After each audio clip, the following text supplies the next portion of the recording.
வசனம். எனக்குச் சுற்றிலும் படையெடுத்து வந்த 10,000 பேருக்கு நான் பயப்பட மாட்டேன். சங்கீதம் 3-6. விளக்கம். இந்த வசனம் மிகுந்த எதிர்ப்பின் மத்தியிலும் கடவுள் மீது அசைக்க முடியாத நம்பிக்கையை வெளிப்படுத்துகிறது. இந்த சங்கீதத்தை எழுதிய தாவீது எதிரிகளால் சூழப்பட்டிருந்தார், அவருடைய சொந்த மகன் அப்சலோம் கூட அவருக்கு எதிராக எழுந்திருந்தார். ஆனாலும் பயத்திற்குப் பதிலாக தாவீது விசுவாசத்தை தேர்ந்தெடுத்தார். கடவுள் தனது கேடயம், பாதுகாவலர் மற்றும் மீட்பர் என்பதை அவர் அறிந்திருந்தார். செய்தி எளிமையானது ஆனால் சக்தி வாய்ந்தது.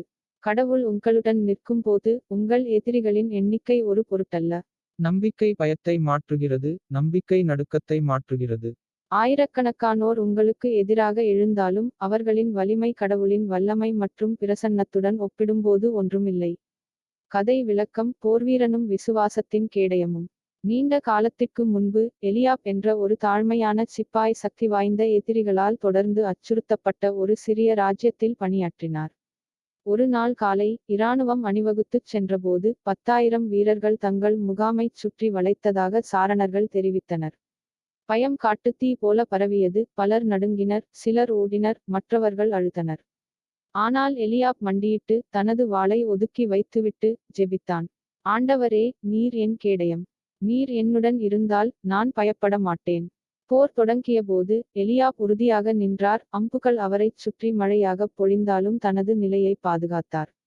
அவரது தைரியம் மற்றவர்களுக்கு உத்வேகம் அளித்தது, அவர்கள் தப்பி ஓடுவதை நிறுத்திவிட்டு அவருடன் இணைந்தனர். மெதுவாக போரின் அலை திரும்பியது. எல்லா சாத்தியக்கூறுகளுக்கும் எதிராக சிரிய இராணுவம் வெற்றி பெற்றது. அத்தகைய பயத்தை அவர் எவ்வாறு எதிர்கொண்டார் என்று கேட்டபோது எலியாப் புன்னகைத்து, நான் என்னைச் சுற்றியுள்ள 10,000 பேரை பார்க்கவில்லை.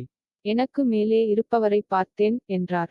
ஒழுக்கம். நம்பிக்கை உங்கள் இதயத்தை நிரப்பும்போது பயம் அதன் சக்தியை இழக்கிறது.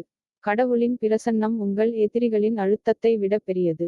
தாவீது அல்லது எலியாப், உறுதியாக நில்லுங்கள், விசுவாசத்திலிருந்து பிறந்த வெற்றியை நீங்கள் காண்பீர்கள்.